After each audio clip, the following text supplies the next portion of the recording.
nous avons fait les premières rencontres, organisé les premières rencontres nationales en 2006. C'était à Aix-les-Bains. Donc, si je compte bien, c'est peut-être les 14e rencontres que nous organisons ici à Jonzac. Vous savez, chaque année, nous choisissons une ville thermale différente. Et à chaque fois, il y a à la fois une raison profonde, et puis il y a aussi le fait que nous avons toujours un thème fort pour notre congrès, pour accrocher, pour faire intéresser nos participants. Et cette année, nous sommes sur l'observation économique. Parce que, évidemment, l'observation économique devient quelque chose d'extrêmement important. Depuis 15 ans, nous avons énormément travaillé avec toute la profession et le CNET a été le chef de file dans cette affaire. Mais les élus ont suivi et donc nous avons travaillé sur la démonstration du service médical rendu. Mais maintenant, nous en sommes aussi essayé d'évaluer quelles sont les retombées économiques sur les territoires. Alors, l'urgence à traiter, Éléonore Garard, je crois, l'a bien résumé pendant notre séance plénière de ce matin.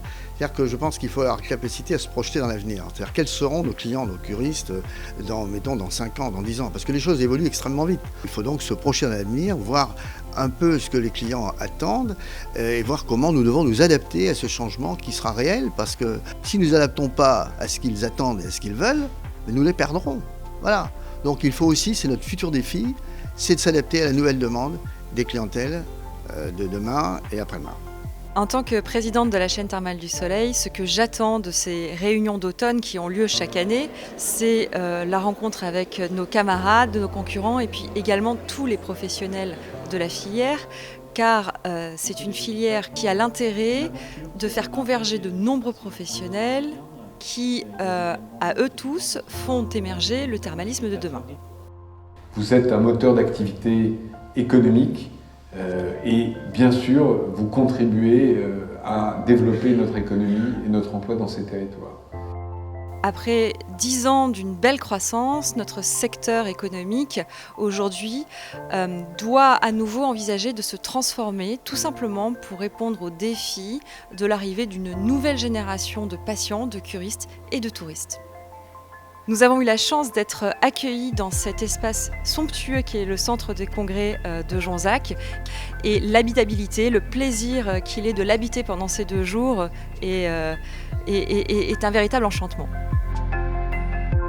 Ces débats, si vous voulez, effectivement, sont excessivement riches, mais c'est surtout l'occasion pour tous les adhérents présents et leurs collaborateurs, puisque nous sommes toujours nombreux à ces réunions de fin de saison qui se passent toujours dans une station thermale, c'est d'échanger sur les sujets d'actualité.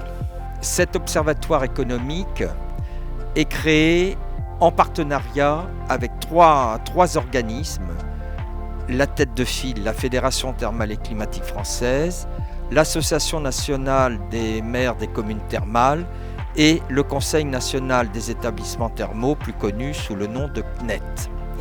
Et là, en créant cet observatoire économique, nous allons nous doter d'une méthode et nous allons lancer, si vous voulez, une action auprès de toutes les communes thermales, je dis bien les communes, c'est-à-dire tout ce qui tourne autour de l'établissement thermal, pour pouvoir prendre en charge le curiste pendant son séjour.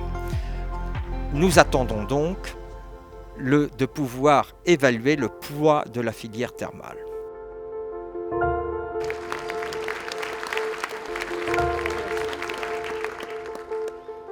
Je suis présidente de la chaîne thermale du Soleil, je suis jeune et je suis femme, ce qui peut effectivement surprendre. La présence d'une femme jeune est finalement une place pas si difficile que ça à prendre. Tout d'abord parce que ces messieurs ont plutôt bonne volonté pour que les choses changent. Et dans notre métier, auprès du CNET, des adhérents du CNET, nous sommes sans cesse à la recherche de nouvelles femmes ou jeunes femmes à intégrer à la réflexion.